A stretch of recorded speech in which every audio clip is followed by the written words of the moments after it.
نماز کے اندر کھڑا ہوتا ہے، جب بندہ سچی نیت کے ساتھ صحیح وضو کے ساتھ مسجد کے اندر آتا ہے، مسجد کے اندر آ کر مسجد میں نماز کی نیت کر کے نماز کے لیے کھڑا ہو جاتا ہے،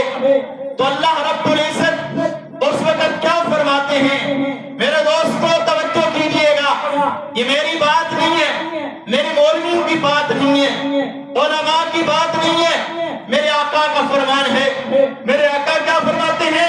میرے آقا فرماتے ہیں، حضرت ابو ہریرہ فرما رہے ہیں کہ اللہ رب العزت نے اپنے حبیب کے ذریعے ہم تک پیغام پہنچایا ہے۔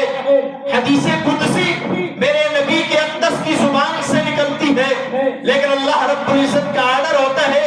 اللہ رب العزت کے الفاظ ہوا کرتے ہیں۔ میرے نبی فرماتے ہیں،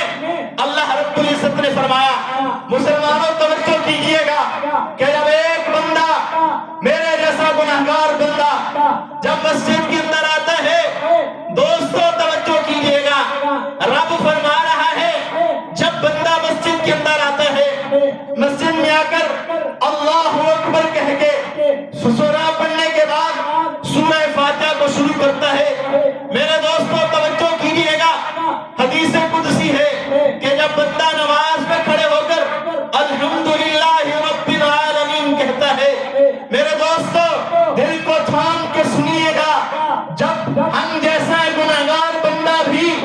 مسجد کے اندر کھڑے ہو کر نماز کے اندر الحمدللہ رب العالمین کہتا ہے، اللہ رب العزت فرماتے ہیں میں اپنے الحمدللہ رب العالمین میں وجد میں آ کے کہتا ہوں حمیدنی عبدی کہ میرے پیارے بندے نے میری تعریف کی۔ میرے دوستوں اندازہ کرو اس قرآن پاک کا کتنا مقام ہے کہ ہم نماز میں اللہ رب العزت کے روبرو کھڑے ہوتے ہیں، ہمارے جیسا گناہگار بندہ الحمدللہ رب العالمین کہتا ہے، یارو آج میری صدا پر میرا باپ مجھے جواب نہیں دیتا،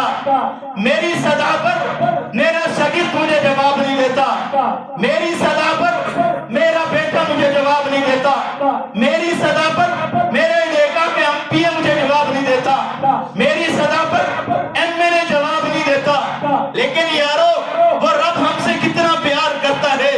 وہ قرآن کتنی عظمت اور شان والی کتاب ہے کہ جب ہم اس قرآن پاک کو نماز کے اندر کھڑے ہو کر پڑھتے ہیں، اللہ پاک فرماتے ہیں جب بندہ نماز میں کھڑے ہو کر کہتا ہے الحمدللہ رب العالمین، میں جواب دیتا ہوں حمیدنی عبدی، میرے پیارے بندے نے میری تعریف کی ہے۔ جب بندہ کہتا ہے الرحمن الرحیم مالک یوم الدین، میں وجد میں آ کے کہتا ہوں مجدنی عبدی، میرے پیارے بندے نے میری غزل کی بیان کی۔ اتنی بڑی عظمت اور شان والی کتاب، یارو آج آپ مجھے بتائیں کہ ہم دنیا میں کتنی گناہوں کی دلدل میں دھنسے ہوئے ہیں، لیکن اس سب کے باوجود اللہ فرماتے ہیں جب میرا بندہ مجھے آواز دیتا ہے، میرا بندہ میری تعریف کرتا ہے، میرا بندہ بزرگی بیان کرتا ہے، میں اس کو جواب دیتا ہوں۔ میرے دوستو اللہ فرماتے ہیں جب بندہ آگے کہتا ہے ایاک نعبد و ایاک نستعین، میں جواب میں کہتا ہوں اے میرے بندے یہ آدھا تیرے لیے ہے آدھا میرے لیے ہے۔ ایاک نعبد، آپ کہہ رہے ہیں اللہ ہم تیری عبادت